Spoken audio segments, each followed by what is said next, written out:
আসসালামু আলাইকুম। আজকে আমি জামার সাইডে কি করে সহজ নিয়মে পকেট লাগানো যায় সেটা দেখাবো। এই নিয়মে যদি আপনারা লাগান তাহলে কিন্তু এটা বোঝাই যাবে না যে এখানে একটি পকেট আছে। তো আশা করি আমার আজকের ভিডিওটি আপনাদের ভালো লাগবে। তো যে কামিজে আমি পকেট লাগাবো প্রথমে আমি এটাকে উল্টিয়ে নিয়েছি এবং এটা সাইডে যে মাপগুলো ছিল সে অনুযায়ী কিন্তু আমি আগে সেলাই করে নিয়েছিলাম। তো আমার এখানে হিপ পর্যন্ত আমি এখানে নিয়েছি 13। আপনাদের যেমন হয় তেমন নিয়ে নেবেন। 13-14 পর্যন্ত নিয়ে থাকে। তো প্রথমে আমি এতটুকু পর্যন্ত আগে টান দিয়ে দিব। এরপর হিপের উপর থেকে আমি 1 ইঞ্চি বাড়তি নিয়ে নিব। এই 1 ইঞ্চি আমি সেলাই করব।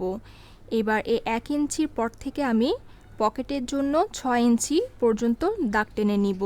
এই 6 ইঞ্চি আমার খোলা থাকবে। প্রত্যেক সাইজের জন্য কিন্তু এই একই নিয়ম থাকবে। আর যদি একটু হেভি হয়ে থাকেন সেক্ষেত্রে 1/2 ইঞ্চি বা 1 ইঞ্চি বাড়িয়ে নেবেন।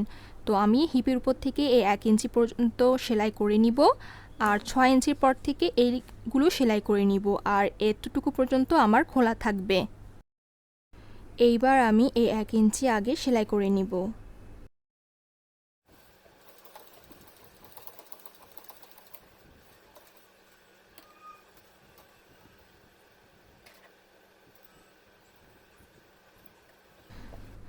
মাঝের এই 6 ইঞ্চি আমাদের খোলা থাকবে। এবার 6 ইঞ্চির পর থেকে এতটুকু পর্যন্ত আবার সেলাই করে নিব।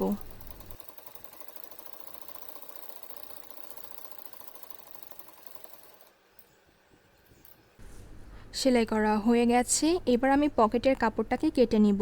এই কারণে আমি প্রথমে একটা কাপড়কে এভাবে দুইটা ভাঁজ করে নিয়েছি। এবার যদি আমি এটার মাপটা দেখিয়ে দিই, যদিও এটার মাপের কোনো প্রয়োজন নেই, আপনারা আপনাদের পছন্দ মতো মাপ অনুযায়ী নিয়ে নেবেন। তো লম্বায় ছিল 12 আর সাইডে আমি 6 ইঞ্চি পর্যন্ত এটাকে নিব। তো এখন আমি পকেটের লম্বার মাপটা নিব। এটাকে আমি মিডল পয়েন্ট থেকে নিব। তো আমাদের পকেটের লম্বার মাপ হচ্ছে 6 প্লাস 1 ইঞ্চি বাড়তি নিব, কারণ আমার দুই পাশে 1/2 ইঞ্চি করে সেলাই যাবে। তো আমি মাঝখান থেকে 1/2 ইঞ্চি বাড়তি নিয়ে দুই পাশে 7 পর্যন্ত এভাবে দাগ টেনে নিব। তো যেহেতু ছকের মাপটা বোঝা যাচ্ছে না, আমি আরেকবার পেন্সিল দিয়ে, এটা রং পেন্সিল দিয়ে দাগ টেনে নিচ্ছি। তো আমি 7 পর্যন্ত এভাবে নিয়ে নিয়েছি। এই 7 ইঞ্চিতে আমি পকেটটাকে করে নিব। এখন আমি পকেটের ডিজাইনটা করে নিব। প্রথমে আমি ছক দিয়ে এঁকে নিচ্ছি যাতে করে আমার এটা বেশি কাটাছেঁড়া না হয়। তো আমাদের পকেটটা আসলে হবে উল্টো হার্টের মতো, মানে অর্ধেক হার্টটাকে উল্টো করলে যেমন হবে ঠিক সেই ধরনের একটি শেপ হবে। তো আমি এটাকে এভাবে প্রথমে রং পেন্সিল দিয়ে এঁকে নিচ্ছি। তো এটা দেখতে ঠিক উল্টো হার্টের মতো, বাট অর্ধেক। এবার আমি এই নিয়মে এটাকে কেটে নিব।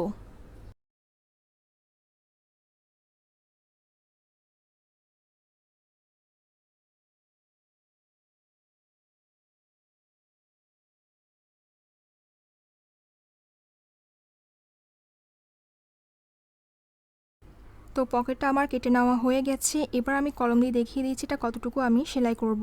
তো দুই পাশে আমি এভাবে এটাকে 1/2 ইঞ্চি করে সেলাই করে নিব। এতটুকু পর্যন্ত আমি 1/2 ইঞ্চি করে, পুরো 1 ইঞ্চি আমার সেলাইতে চলে যাবে। আরেকটা জিনিস বলে দিই, এখানে আমি 1/2 ইঞ্চি সেলাই করব, প্লাস উপরে কিন্তু আমার 1/2 ইঞ্চি পর্যন্ত খালি থাকবে এবং এতটুকু সেলাই হয়ে এই পাশও আমার 1/2 ইঞ্চি খালি থাকবে। এতটুকু পর্যন্ত কিন্তু কোনো সেলাই হবে না। তো এখন আমি এতটুকু পর্যন্ত আগে সেলাইটা করে নিব।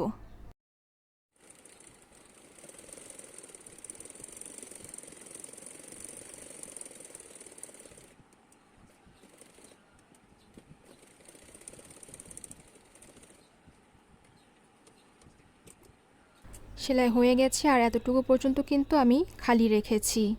এবার আমি এটাকে উল্টিয়ে নিব। আপনারা চাইলে ভালো করে উল্টিটাকে প্রেসও করে নিতে পারেন। হয়ে গেছে। এবার আমি এটাকে জামাতে সেট করব।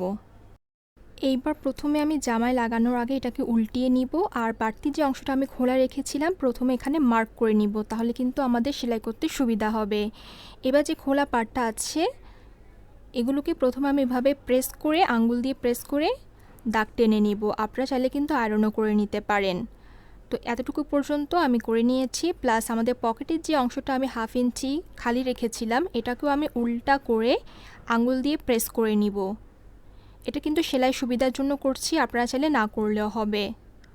হয়ে গেছে। তো এবার আমি জামাতে কিভাবে লাগাবো। পকেটটাকে আমরা উল্টা হার্ডে লাগাবো, কখনো এটাকে উপরের পাটটাকে এভাবে লাগানো যাবে না, আমাদের বেশি পাটটা থাকবে নিচের দিকে। তো এবার যখন আমি সেলাই করব তখন আমাদের এক্সট্রা যে কাপড়টা আছে জামার সাথে তার পেছনের অংশের সাথে এই পাটটাকে সেলাই করব, প্লাস উপরটাকে এভাবে ঘুরিয়ে নিয়ে উপরের পাটের সাথে এই পাটটাকে এভাবে সেলাই করে নিব। এখন যখন আমি সেলাই করব তখন কিন্তু কোমরে যে ফিটিংস মাপটা আছে আমাদের সেটার সাথে কিন্তু হবে না, এটা হবে যে আমাদের বাড়তি যে কাপড়টা আছে বাড়তি কাপড়ের একদম বরাবর এই সাইডে না করে আমরা এটার উপরের সাইডটাকে মিলিয়ে সেলাইটা করব। এতে করে এক্সট্রা কাপড়টা ভিতরের দিকে ঢুকে যাবে এবং বোঝা যাবে না যে এখানে একটি পকেট আছে। তো এভাবে সমান করে নিয়ে আমি 1/2 ইঞ্চি করে সেলাইটা করে নিব।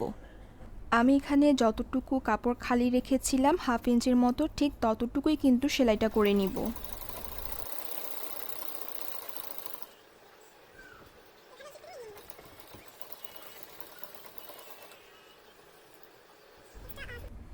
হয়ে গেছে। এই পাশ সেলাই হয়ে যাওয়ার পর এটাকে উল্টিয়ে নিব, আর এখন আমি এই পার্টটাকেও একই নিয়মে সেলাই করব।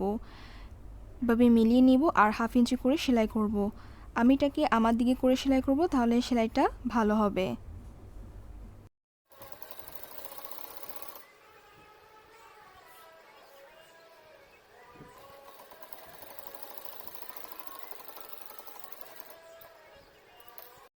সেলাই হয়ে গেছে, আপনারা এটাকে ডাবল সেলাই করে নেবেন, তাহলে এটা সিকিউর হয়ে থাকবে। তো আমার সম্পূর্ণ পকেটটাই কিন্তু সেলাই করা হয়ে গেছে, আপনারা চাইলে এখানে আয়রন করে নিতে পারেন। এখন আমি এটাকে উল্টিয়ে নিব প্রথমে। তো পকেটটা ঠিক আমাদের এমন হবে, এখানে কিন্তু খুব সহজে আমি হাতাটা এখন ঢুকিয়ে দেখাচ্ছি, ইজিলি কিন্তু ঢুকে যাচ্ছে। তো এখানে যে সেলাইটা আমরা করেছি দেখুন, এখানে কিন্তু কিছুটা অংশ পকেটের ভিতরে ঢুকে আছে, এবং যখন এটা আপনারা পরবেন তখন কিন্তু এখানে বোঝাই যাবে না যে এখানে একটি পকেট আছে। যদি আপনাদের একটা বাড়ানো কমানোর সুযোগ থাকে সেটাও কিন্তু করে নিতে পারবেন। তো আশা করি আমার আজকের ভিডিওটি আপনাদের ভালো লেগেছে। ভালো লেগে থাকলে আমার চ্যানেলটি সাবস্ক্রাইব করে রাখবেন। আল্লাহ হাফেজ।